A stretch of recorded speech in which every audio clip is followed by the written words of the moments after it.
So guys welcome back your class and this side और विजय hair. और आप सभी लोगों का दोबारा से ई पाठशाला के चैनल में बहुत बहुत स्वागत है।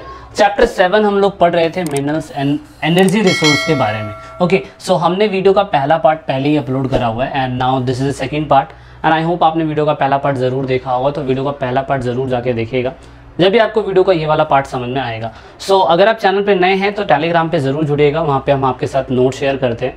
अगर आपको किसी प्रकार का कोई भी डाउट है तो आप फेसबुक पेज और इंस्टाग्राम पे हमारे साथ जुड़ सकते हैं, और ट्विटर भी हमारा एक प्लेटफॉर्म है जहाँ पे हम बच्चों के लिए लड़ते रहते हैं, उनके इंसाफ के लिए, तो वहाँ पे भी ज़रूर ज्वाइन होइएगा। सो अगर हम इन क्लास के अंदर देखें तो हमने पहला बता रखा था कि आपको धातु दो प्रकार की होती है, क्या कहते हैं, मेटालिक, नॉन मेटालिक।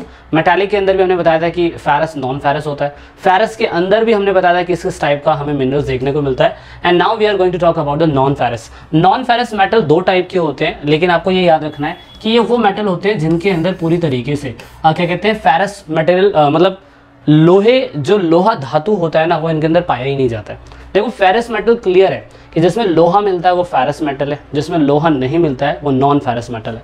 अब नॉन फेरस मेटल में कॉपर है, इसमें लोहे की मात्रा नहीं होती है, और उसके बाद बॉक्साइट है, इसमें भी लोहे की मात्रा नहीं होती है। अब बच्चे हिंदी मीडियम वाले कहेंगे बॉक्साइट को बॉक्साइट बोलते हैं, क्या बोलते हैं, तो हिंदी मीडियम वालों के लिए भी बॉक्साइट ही होता है। कॉपर को आप तांबा बोल सकते हैं, ठीक है ना, तो उतना आप याद रखिएगा। तो इन दोनों के अंदर क्या कहते हैं, लोहे की मात्रा नहीं होती है। अब पूरे भारत के अंदर ही बताने की कोशिश करी जाती है कि बॉक्साइट जो है ना, स्पेशली वो एल्यूमिनियम बनाने के लिए इस्तेमाल करा जाता है। तो मतलब ये एक ऐसा मिनरल्स है जिसको हाईली टेम्परेचर पे अगर पिघलाया जाएगा तो उसके अंदर से आप एल्यूमिनियम निकाल सकते हैं।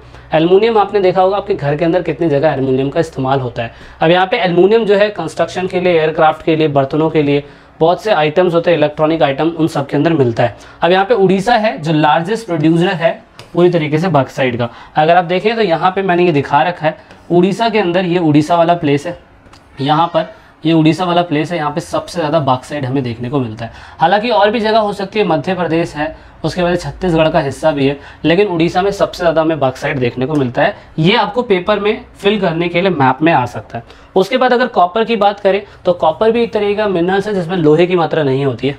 यहाँ पे कॉपर जो है पूरी तरीके से इलेक्ट्रॉनिक इंडस्ट्रीज़ के लिए, वायर के लिए, मोटर्स के लिए, ट्रांसफार्मर के लिए, जनरेटर के लिए कितनी ज़्यादा इसकी ज़रूरत पड़ती है। अगर आप देखें तो India is the largest mixed gold के अंदर, ज्वेलरी के अंदर भी इसका इस्तेमाल होता है। मुझे आपने कमेंट करके ये बताना है कि इंडिया के अंदर सबसे ज़्यादा कॉपर कहाँ पर मिलता है ना। तो ये मैप आपको दिखाई दे रहा है।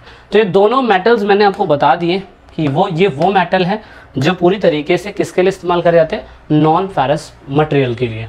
अब यहाँ पे एक होता है नॉन मटेरियल मिनरल्स। देखो दो टाइप के मिनरल्स होते हैं, एक होते हैं मटेरियल, एक होते हैं नॉन मटेरियल।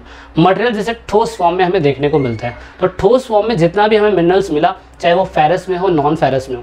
फेरस में हमने वीडियो के पहले पार्ट में डिस्कस कर लिया था, नॉन फेरस के बारे में हमने वीडियो के दूसरे पार्ट में भी डिस्कस करा। लेकिन मेटालिक और नॉन मेटालिक भी दो टाइप के होते हैं। मेटालिक जो ठोस फॉर्म में कोई भी मिनरल्स मिलता हो, ठोस में, लेकिन नॉन मेटालिक में जो भी मिनरल्स मिलता है वो लिक्विड फॉर्म में भी हो सकता है, चॉक की फॉर्म में भी हो सकता है ना, थोड़ा जैसे पाउडर की फॉर्म में भी हो सकता है। तो जिसमें से एक एग्जांपल हमें मिका देखने को मिलता है। ये used in the electronic industries and furnace, यानी कि भट्टी की इंडस्ट्री के अंदर ये इस्तेमाल होता है। झारखंड, आंध्र प्रदेश, तेलंगाना, राजस्थान, तमिलनाडु, ऐसे प्लेसेस पे ये जो चीज़ है, ये जो नॉन मेटालिक मिनरल्स जिसे हम बोलते हैं, गैर धात्विक खनिज, वो ये चीज़ हमें यहाँ पे देखने को मिलती है भारत के अंदर।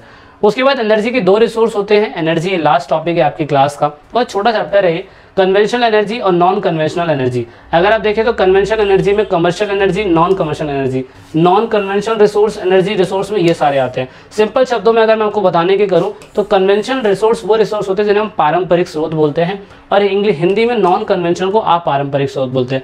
कन्वेंशनल रिसोर्स वो होते हैं जिनको बनाया तो जा सकता है, लेकिन बनाने के लिए इसमें बहुत लंबा समय लगता है। नॉन कन्वेंशनल रिसोर्स जिसको आप छोटी मोटी टेक्नोलॉजी का इस्तेमाल करके बना सकते हैं।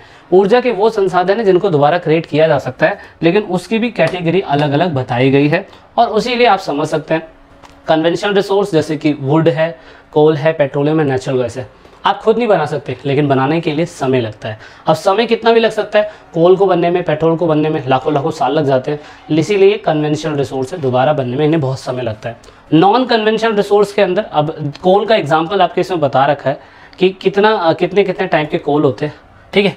मुझे कमेंट करके ये बताइएगा कि इनमें से सबसे बेस्ट कोल कौन होता है जिसका इस्तेमाल हम लोग करते हैं, ठीक है। तो अगर भट्टी के अंदर अगर आप देखें तो भट्टी के अंदर, थर्मल प्लांट के अंदर कोल को एज अ एनर्जी के रूप में इस्तेमाल कराते हैं, क्योंकि एनर्जी रिसोर्स और आँख बनाया जाता है ना, इसीलिए। क्योंकि आपको पता होगा कि हम जब भी लोहा इंडस्ट्री होता है उसमें हम कितनी लकड़ जला सकते हैं, ये कितना इलेक्ट्रॉनिक यूज़ कर सकते हैं, इतना यूज़ नहीं किया जा सकता। दैट इज़ वाई हम कोल का इस्तेमाल करते हैं। और कोयला यानी कि एक महत्वपूर्ण संसाधन है, एक इम्पॉर्टेंट रिसोर्स है जो थर्मल पावर के लिए बहुत इंपॉर्टेंट होता है आयरन ओर को गलाने के लिए। क्योंकि आयरन ओर को गलाने के लिए जब आयरन निकाला जाता है तो उसमें कोयले के लिए बहुत ज़्यादा योगदान होता है। जो सिंपल सी बात है, आपको पता है कि वो किसी इंडस्ट्री से मिल पाना बहुत ज़्यादा मुश्किल होता है।